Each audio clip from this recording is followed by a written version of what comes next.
After my husband died, his mother said, "I'm taking the house, the law firm, all of it except the daughter."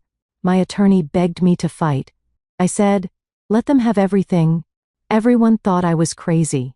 The final hearing, I signed the papers. She was smiling, until her lawyer turned white when, "My name is Miriam Friedel.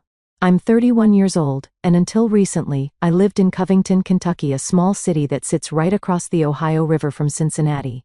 The kind of place where people wave to each other from their driveways and somehow always know what you paid for your house. I married Joel Friedel when I was 24. He was a personal injury attorney who built his own firm from absolutely nothing. Well, from his mother's $185,000 loan and about 6,000 hours of his own sweat. He started in a tiny rented office above a flooring store on Madison Avenue, the kind of office where you could hear someone picking out laminate samples through the floor every time a client sat down for a consultation. Within 5 years, he'd moved to a real office suite, hired a small staff, and was billing over $600,000 a year. Friedel and Associates. His name was on the door, and his mother never let anyone forget who paid for that door. Joel died on a Thursday evening, March 6th, cardiac arrest. They found him at his desk at the office, his hand still on his coffee mug. He was 36 years old. I got the call while giving Tessa a bath. I drove to the office with wet sleeves rolled up to my elbows and soap still under my fingernails.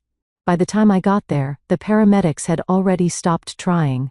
The funeral was the following Wednesday. Carla wore black Chanel sunglasses indoors, the kind that cover half your face so you can't tell if the person is actually crying or just performing grief for an audience. Spencer, Joel's younger brother, stood next to her looking like a kid waiting for the principal. He was 29, had never held a job for more than 5 months, and lived in Carla's guest house in Burlington, where his primary responsibilities were sleeping until noon and ordering things off the internet with her credit card. You need to understand something about Carla. She wasn't some helpless old woman. She'd owned 4 dry cleaning stores across northern Kentucky, built them up herself after her divorce from Joel's father. She knew business, she knew numbers.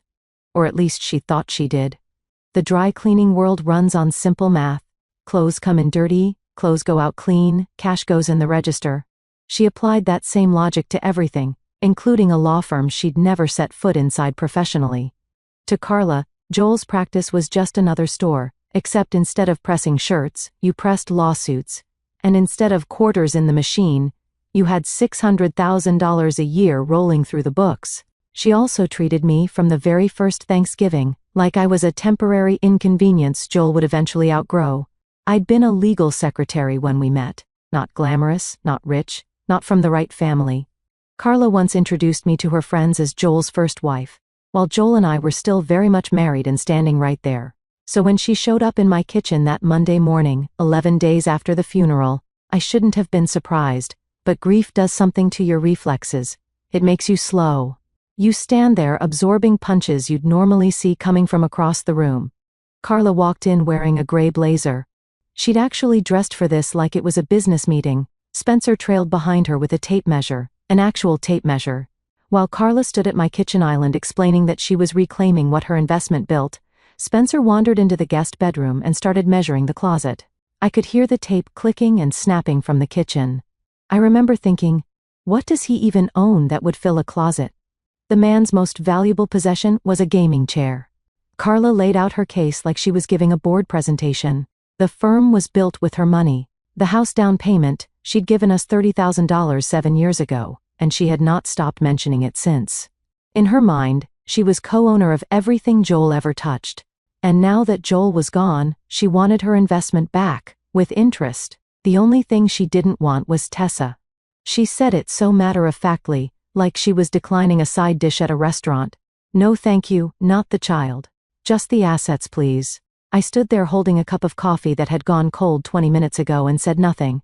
Not because I agreed, because my brain couldn't process losing my husband and being robbed in the same month. 2 days later, a certified letter arrived. Axel Mendler, attorney at law. Carla had filed a formal contest of Joel's will and a creditor's claim against his estate for her $185,000 loan. This wasn't kitchen table talk anymore. This was a legal attack, and she'd launched it before Joel's flowers had even wilted on the grave. Before we continue, please subscribe and tell me in the comments where you're watching from and what time it is there. I read every single one. Thank you so much for your support. Now, where were we? Right. Carla had gone from kitchen threats to courtroom filings in 48 hours, and I was still sleeping in a bed that smelled like my dead husband's cologne, trying to figure out how to explain to a 4-year-old why Daddy wasn't coming home. Axel Mendler was no amateur. He filed the will contest on solid enough grounds, arguing that Carla's $185,000 loan constituted an investment in the firm, giving her a claim to its value. He also filed a separate creditor's claim for the loan itself, 2 legal fronts at once. Carla was spending $350 an hour on this man, and she wanted results fast, but Carla wasn't content to wait for the legal system. She decided to start managing her new empire immediately. The week after filing, she drove to Joel's office, Friedel & Associates, a second-floor suite on Scott Boulevard, walked in like she owned the place, and started introducing herself to the staff. There were only 4 employees, 2 paralegals, 1 receptionist, and Gail Horvath, the bookkeeper who'd been with Joel for 6 years. Carla told them all she was assuming oversight of operations, and that changes were coming. She told Gail to print out the firm's revenue reports for the last 3 years. Gail printed them. Carla looked at the top line, $620,000 in annual billings, nodded like she'd just confirmed what she already knew, and left. She never asked for the expense reports. She never asked about debts. She never opened a single folder that wasn't labeled income. It's like checking your bank balance, but only looking at deposits and deciding you're a millionaire. Then she started calling Joel's clients. One by one, she tracked down their numbers and called to introduce herself as the person who'd be overseeing the transition. She had no legal authority to do this. She had no law license. She didn't even know what half of Joel's cases involved. But Carla believed that confidence was the same thing as competence, and she had confidence to spare. Most of Joel's clients, understandably alarmed by a phone call from their dead lawyer's mother, transferred to other firms within days. Carla was systematically destroying the revenue stream of the very business she was fighting to own. It was like watching someone set fire to a house while arguing with the insurance company about how much the house was worth. Then Spencer happened. A week after Carla's office visit, Spencer pulled up to my house in Carla's Buick Enclave with 2 duffel bags, a PlayStation, and a large bag of barbecue chips. He walked to the front door and announced that he was moving into the guest bedroom because, and I quote, "Mom said it's basically ours now anyway." He did not bring sheets, a pillow, or a single change of professional clothing. He brought a gaming console and snacks. I told him to leave. He refused. I called the Covington police. 2 officers arrived, confirmed that the house was in Joel's name and I was the surviving spouse, and escorted Spencer back to the Buick. He left the chips on my porch. I threw them away. That night, Carla called me. Her voice hit a pitch I didn't know human vocal cords could produce, somewhere between a smoke alarm and an opera singer warming up for a death scene. She told me I was heartless, cruel, and that Joel would be disgusted with me for throwing his brother onto the street. I reminded her that Spencer lived in her guest house and had his own bedroom there. She hung up on me. Meanwhile, my own people were losing faith in me. My mom drove up from Lexington that weekend, sat at my kitchen table, the same table where Carla had laid out her hostile takeover plan, and said, "Honey, you have got to fight this." My best friend Shannon called every night saying the same thing. "Get a lawyer. Get a shark. Don't let this woman steamroll you." So I hired Lyra Schmidt. She came recommended by a colleague of Joel's, a German-American woman in her mid-50s with silver-streaked hair and the kind of calm, precise energy that made you feel like everything might actually be okay. Lyra had handled estate disputes for 20 years. She reviewed Carla's filings in about 40 minutes and told me it was beatable. The loan had no partnership agreement, no formal terms, nothing in writing that gave Carla equity in the firm. The will was clean and properly executed. Lyra said, "We fight, we win, and Carla goes home with nothing but a lesson in contract law." I told Lyra I needed a few days to think. That night, after Tessa was asleep, I drove to Joel's office. It was almost 9. The building was dark except for the exit signs glowing green in the stairwell. I unlocked Joel's private office with the spare key I'd always kept on my keychain and sat down at his desk. It still smelled like him. coffee and that sandalwood aftershave he'd used since college. I opened the bottom drawer, the deep one, where he kept files he didn't want anyone else touching. Behind a stack of old case folders, I found a sealed manila envelope. My name was written on the front in Joel's handwriting. Not Miriam Friedel, just Miriam. With a small heart drawn next to it like we were still passing notes in high school. I opened it. I read what was inside, and I sat in that dark office for almost an hour without moving, without breathing hard, without crying. For the first time since March 6th, my mind was completely clear. The next morning, I called Lyra. My voice was different. I could hear it myself, steady, calm, like something had clicked into place behind my eyes. I said, "Lyra, I've changed my mind. I don't want to fight. I want to give Carla everything she's asking for. Everything." Lyra didn't say a word for about 10 seconds. And for a woman who bills by the hour, 10 seconds of silence is practically a medical event. I need to tell you what was in that envelope, because this is where the story changes direction. And if you don't understand what Joel did in the last months of his life, nothing that comes next will make sense. 8 months before he died, Joel was diagnosed with a serious heart condition. He'd been having episodes, shortness of breath during routine things like climbing stairs, chest tightness that came and went, a strange fatigue that sleep didn't fix. He finally went to a cardiologist in Cincinnati, a specialist at one of the big hospital systems across the river. The diagnosis was bad, not immediately fatal, but the kind of bad where your doctor uses phrases like progressive and long-term management while looking at you like they're sorry they went to medical school. Joel told me he did not tell his mother, his brother, or anyone else. You need to understand something about Joel. He was a personal injury lawyer. He spent his entire career looking at how people's lives fell apart. Because someone didn't plan, someone cut corners, someone assumed everything would be fine. He was not going to let that happen to his family. So over those 8 months, while he was still going to the office every day, still wearing his good suits, still telling his mother about his big cases at Sunday dinner, he was quietly, methodically arranging the pieces. The envelope contained 3 things.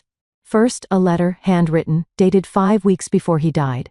It wasn't a financial document. It was a letter from my husband to me. He wrote about Tessa, how she'd started calling butterflies flutter bees, and he never wanted to correct her. He wrote about our kitchen, how the morning light came through the window, over the sink, and hit the counter at exactly the angle that made everything look golden. He wrote about the day we met when I was 22 and working at the front desk of Bernstein and Kellogg, the law firm where he was a junior associate, and he'd asked me to lunch 4 times before I said yes, because I had a strict policy about not dating lawyers, which, looking back, clearly didn't hold up very well. The last line of the letter, "Don't let her take what matters. She can have the rest." Not instructions, not a scheme, just trust. Joel knew I was smart enough to understand what those words meant once I saw the second and third items in the envelope. Second, beneficiary confirmations. Joel had a life insurance policy, $875,000. He'd taken it out years ago at 30 when he first started the firm. The bank had required it as collateral for his startup business loan. Back then, he was young and healthy, passed medical underwriting with no issues. The policy had been in place for 6 years. All Joel did in his final months was update the beneficiary, changed it to me, Miriam Friedel, sole beneficiary. And here's the key. Updating a beneficiary on an existing life insurance policy does not require a new medical exam. It's a form, 1 signature, done. That $875,000 would pay directly to me when he died. It would never enter the estate, never go through probate. Carla could not touch it. Even if she knew about it, which she didn't, she'd have no legal claim. He'd done the same thing with his retirement accounts, a 401k with about $152,000, and a Roth IRA with about $58,000. Updated both beneficiary designations to me. Same principle, named beneficiary receives these directly, outside of probate, outside the estate. That's another $210,000 Carla couldn't reach. I want to be clear about something. This isn't some secret loophole. This is how life insurance and retirement accounts work in every single state in America. Millions of families rely on this exact mechanism. Financial advisors literally tell you to check your beneficiary designations every year. It's not a trick. It's Tuesday afternoon paperwork that most people put off and forget about. Joel didn't forget. Third, the real financial picture of Friedel and Associates. Joel had prepared a detailed summary, handwritten in that precise lawyer script of his, laying out every debt, every liability, every ticking bomb inside his beautiful-looking firm. And this is where I went from grieving widow to something else entirely. The firm billed $620,000 a year. That part was true. That's the number Joel mentioned at family dinners, the number Carla memorized like scripture. But here's what $620,000 in revenue actually looked like once you peeled back the curtain. $115,000 in accumulated vendor and overhead debts, a pending malpractice settlement. $180,000 already agreed to by Joel before he died, just waiting for payment. $47,000 in unpaid payroll taxes. The IRS doesn't forget about payroll taxes, by the way. They consider those trust fund taxes, meaning the responsible party is personally liable. And then the office lease.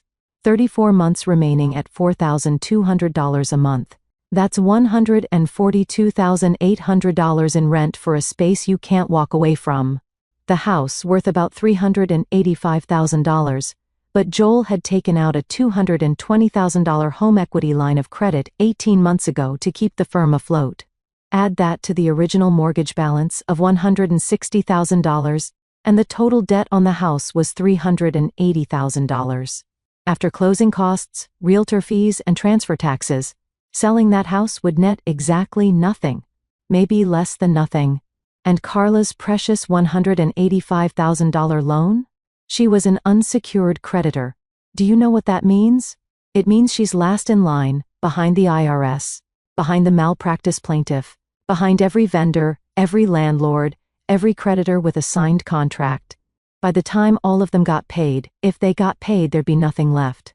Carla's loan was gone the day Joel died. She just didn't know it yet.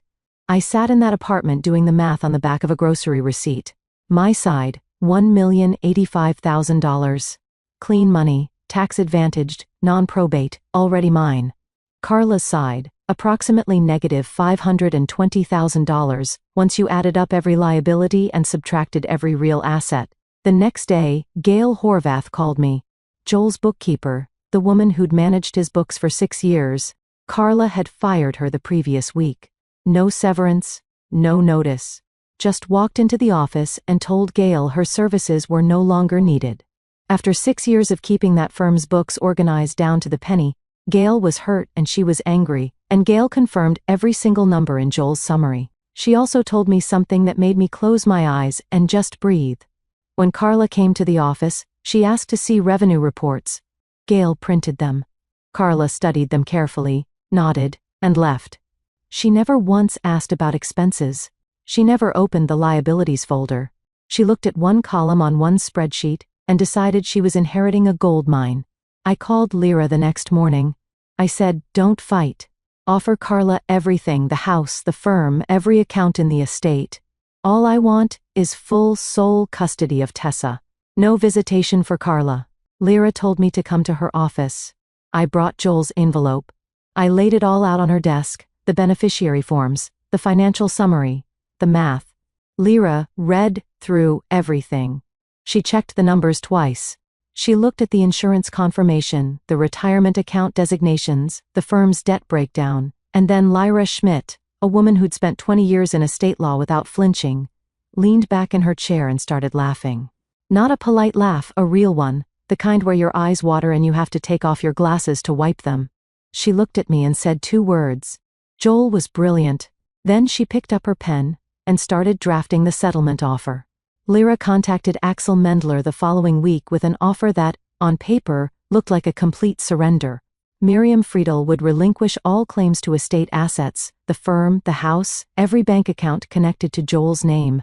In return, Miriam wanted 2 things: full sole custody of Tessa with no visitation rights for Carla, and Carla drops the will contest permanently. That's it. Take the empire. Leave the child. Axel, to his credit, was suspicious. When someone hands you everything you asked for without a fight, any decent attorney starts looking for the trap. He called Lyra back and said he wanted more time. Specifically, he wanted a full forensic audit of the firm's finances. He told Carla, "Give me 2 weeks to go through the books properly." 2 weeks. That's all he asked for. Carla said no. And here's the thing. Her reasoning wasn't stupid. It was actually logical from her perspective. She'd watched Miriam for 7 years. She'd seen a quiet, polite woman who never argued, never pushed back, never raised her voice at a single holiday dinner, no matter how many times Carla called her Joel's first wife or asked when she was going to do something with her career. In Carla's mind, Miriam was finally doing what Miriam always did. Folding. And if you're holding a winning hand and your opponent is trying to leave the table, you don't say, "Wait, let me double-check my cards." You take the pot, she told Axel. I've seen the revenue. $620,000 a year. My son built that with my money. Get me those papers before she changes her mind. Axel pushed back hard. He drafted a formal advisory letter. 2 pages, single-spaced, stating that due diligence on the firm's financial position was incomplete, and recommending that Carla wait for a full audit before accepting any transfer of assets and liabilities. This is standard legal practice. Attorneys do this to protect themselves, and Axel was protecting himself beautifully. Carla read the letter, signed the waiver at the bottom, acknowledging that she was proceeding against counsel's recommendation, and told Axel to schedule the signing. There was one more thing. Axel asked Lyra directly, "Are there any non-estate assets we should be aware of? Life insurance policies? Retirement accounts with named beneficiaries?" Lyra responded exactly as she should have. "Non-estate assets are outside the scope of this estate settlement, and my client is under no legal obligation to disclose them." Carla heard this through Axel and dismissed it immediately. Joel never mentioned life insurance to her. She assumed he didn't have any. Why would he? He was 36. He was healthy as far as she knew. Young men don't think about life insurance. Except Joel did, because a bank had required it 6 years ago, and Joel was the kind of man who kept paying premiums on time even when everything else was falling apart. While Carla was busy signing waivers and ignoring her own attorney's advice, I was quietly building my new life. The insurance company processed my claim in just under 3 weeks. $875,000 deposited directly into my personal checking account at a credit union in Florence, Kentucky. I'd opened that account specifically for this purpose. No connection to any of Joel's accounts. No connection to the estate. I also initiated the rollover on Joel's retirement accounts. $152,000 from his 401k and $58,000 from his Roth IRA into accounts in my name only. I started moving things out of the house. Nothing dramatic. A few boxes at a time. Tessa's clothes and toys first. Then, my books. My documents. The photo albums. I found a 2-bedroom apartment in Florence, about 20 minutes south of Covington. Clean, safe, good school district. First and last month's rent was $1,800. I paid it out of my checking account and didn't blink. Meanwhile, Spencer was living his best life. Carla had sent him to the firm to manage operations while the legal process played out, which mostly meant he sat in Joel's chair, spun around a few times, and tried to figure out the phone system. He called a process server, a delivery guy. He asked one of the paralegals what a retainer agreement was. On his 3rd day, Carla had him go to the bank and sign on to the firm's operating account as a co-signer so he could handle day-to-day expenses. Spencer signed every document the bank put in front of him without reading a single word. He didn't realize he was making himself jointly liable for obligations tied to that account. Spencer never read anything that didn't have a screen and a controller attached to it. My mom came up from Lexington one more time. She sat across from me at my new kitchen table, a small IKEA table I'd assembled myself, which honestly felt like a bigger accomplishment than my entire marriage, and said, "Miriam, you're giving up Joel's house? His life's work? Are you having some kind of breakdown?" I wanted to tell her everything. I wanted to open my laptop and show her the bank balance and watch her eyes go wide. But I couldn't. Not yet. Not until the papers were signed and there was no chance of anything leaking back to Carla through the small-town telephone chain that connects every mother in Kentucky to every other mother within about 45 minutes. So I just said, "Mom, trust me. It's gonna be okay." She didn't believe me. I could see it in her face, but she hugged me anyway, and that was enough. The signing was scheduled for a Tuesday in late June. The night before, I laid out Tessa's outfit for daycare, packed my bag with the signed apartment lease and a folder of bank statements showing $1,085,000 in clean assets, and set my alarm for 6:30. I climbed into bed, pulled the covers up and fell asleep in under 5 minutes. First time that had happened since March 6. Axel Mendler's office was on the 3rd floor of a brick building on Pike Street in downtown Covington.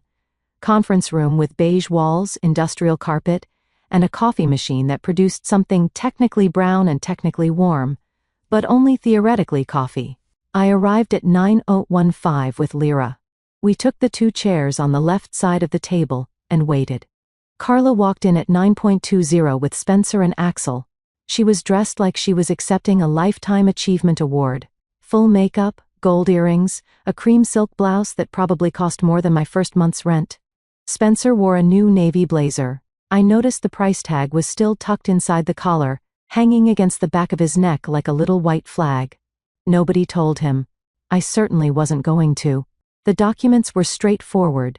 I, Miriam Friedel, hereby transfer all claims to the estate assets of Joel Friedel, including but not limited to the law practice known as Friedel, and Associates, the residential property and all associated financial accounts, to Carla Friedel, who accepts said assets along with all associated liabilities. In exchange, Carla relinquishes all claims regarding custody of Tessa Friedel, and I receive full sole custody with no visitation rights for Carla or Spencer. Lyra made one quiet statement before I signed. For the record, my client is signing voluntarily and wishes to confirm that the opposing party has reviewed and accepted the estate inclusive of all disclosed liabilities. Axel confirmed. Carla didn't even look up. She was already reaching for her pen. I signed. Carla signed. Spencer sat there grinning like he'd just been promoted to CEO of something. The whole thing took 8 minutes, fastest 8 minutes of my life, and I once ran a half-mile in high school gym class to avoid getting a B in physical education. As I stood to leave, Carla couldn't resist. She looked at me across the table and said she hoped I'd finally learn to stand on my own 2 feet without a Friedel to lean on. Spencer nodded along, probably without understanding exactly what she'd said, but agreeing on principle because that's what Spencer does. I picked up my bag, walked out, collected Tessa from daycare at 315 and drove to our apartment. I made her macaroni and cheese from a box, the kind with the dinosaur shapes, because Tessa firmly believed dinosaur-shaped pasta tasted better than regular pasta, and honestly, she might be right about that. We watched cartoons until 6:30. She fell asleep on the couch with cheese on her chin. I carried her to bed. Then I sat on my kitchen floor with my back against the cabinet and just breathed. It was the most peaceful evening I'd had since Joel died. 3 weeks later, Carla Friedel walked into Friedel and Associates as its legal owner and began running her new empire. I wasn't there to see it, but in a town like Covington, you don't need to be. People talk. Gail still had friends at the office, and some things I learned from Carla herself during that last phone call. So here's what happened. Day 1, she opened a stack of mail that had been accumulating on Joel's desk, envelopes she'd walked past a dozen times without bothering to open. The 3rd envelope was from the Internal Revenue Service. Notice of unpaid payroll taxes, $47,000, penalties accruing monthly. Day 3, a phone call from an attorney in Cincinnati representing the plaintiff in a malpractice suit against Joel. The settlement had been agreed upon before Joel's death, $180,000, payment was overdue. The attorney was very polite and very firm. Day 5, the building landlord called about the office lease, 34 months remaining. Carla needed to sign a personal guarantee to assume the lease in her name or vacate within 60 days. Carla signed the guarantee. She didn't hesitate because in her mind, the firm made $620,000 a year, and $4,200 a month in rent was nothing. She just committed herself personally to $142,800 in future payments. Day 8, Carla finally tried to open Joel's QuickBooks file. Without Gail Horvath, it was chaos. 6 years of categorized entries that made perfect sense to Gail, and absolutely none to anyone else. Carla hired a temp accountant from a staffing agency. The woman sat down, spent 4 hours clicking through files, and then turned to Carla with the expression of someone who just opened a door expecting a closet, and found a staircase going straight down. She said, "Ma'am, are you aware there are over $115,000 in outstanding vendor invoices here? some of them dating back 14 months. Day 10, Gail Horvath filed a formal employment claim for wrongful termination without notice or severance. 6 years of service, estimated claim, $20,000. Carla called Axel Mendler that night. I don't know exactly what she said, but I can imagine the pitch of her voice, that tea kettle frequency I'd come to know so well. Axel pulled up his files. He read her his own advisory letter back to her. He reminded her about the waiver she'd signed. He said, "I recommended a full audit. You declined. I have documentation." Then Carla called me. I saw her name on my phone screen glowing in the dark of my bedroom. I watched it ring 4 times. Then I set the phone face down on my nightstand and went back to sleep. Carla hired a new attorney, a woman named Betsy Polk out of a firm in Cincinnati. Someone with no connection to the case, fresh eyes, sharp reputation. Carla told her the whole story. She said she'd been deceived, manipulated, tricked into accepting a worthless estate by her scheming daughter-in-law. Betsy reviewed everything: the settlement agreement, the signed waiver, Axel's advisory letter, the estate filings that Lyra had prepared and disclosed before the signing. Every liability had been listed. Every debt was in the paperwork. Nothing was hidden. Nothing was fabricated. Miriam hadn't lied about a single thing. She simply hadn't volunteered information about assets that were legally hers and legally outside the estate. Betsy reviewed everything, and from what I heard later, told Carla the truth in terms that left no room for hope. She was represented by competent counsel. She was advised to wait for a full audit. She refused. She signed a waiver. The settlement was voluntary, mutual, and documented. No fraud. No case. Apparently, the exact words were, "What you have is not a legal claim. What you have is a very expensive lesson." Carla tried to sell the house. Her realtor ran the numbers and delivered the news at her own kitchen table. After paying off the mortgage, the HELOC, closing costs, and agent commission, Carla would owe approximately $11,000 at closing. The house wasn't an asset. It was an exit fee. The IRS didn't care about Carla's feelings. Payroll tax penalties kept accruing. Carla began dipping into her personal savings, money she'd spent 30 years accumulating from her dry cleaning stores. She sold the Burlington location first, then the one in Erlanger. 2 stores gone in 2 months, and she still wasn't close to covering the firm's total liabilities. Spencer, who had been playing managing partner for exactly 19 days before the walls caved in, suddenly remembered he had somewhere else to be. He tried to remove himself as CO signer on the firm's operating account. The bank informed him that his signature created joint liability for certain obligations processed through that account, including a vendor payment plan that Carla had set up using the account after the transfer. Spencer hired his own lawyer, a 29-year-old man, whose mother had been paying his cell phone bill for the last 6 years, hired an attorney to sue that same mother, claiming she'd coerced him into signing bank documents he didn't understand. His case went nowhere. He'd signed voluntarily as an adult with no documentation of duress. But the lawsuit itself, Spencer Friedel versus Carla Friedel, was real, filed in Kenton County, case number and everything. Mother and son, the inseparable team who'd stood in my kitchen measuring rooms and making plans, were now paying separate attorneys to argue against each other. I honestly couldn't have written a better ending if I'd tried. And believe me, during those long nights in my apartment while Tessa slept, I'd imagined quite a few. The last time Carla called me, I answered. She was crying, not the performative grief I'd seen at Joel's funeral. Real tears, the messy kind. The kind you can hear through a phone. She said she was losing everything. She said she didn't know. She said she needed help. I listened. I didn't interrupt. And when she finished, I said, "Carla, you stood in my kitchen and told me you wanted everything except my daughter. Do you remember that? You said you didn't sign up for someone else's child. You wanted the house, the firm, every single dollar. And I gave you exactly what you asked for, every single piece of it." Then, I hung up. And I went back to helping Tessa glue macaroni onto a piece of construction paper, because she decided she was making a portrait of a horse, and she needed more noodles for the mane. That night, after Tessa was in bed, I sat at my little IKEA table, the one I'd assembled myself with a YouTube tutorial and a butter knife because I couldn't find the Allen wrench, and opened my laptop. I filled out the application for a paralegal certification program at Gateway Community College. Tuition was $4,200 a semester. My bank account had $1,085,000 in it. I could afford it.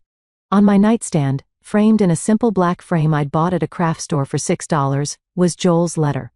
I read the last line every night before I turned off the light.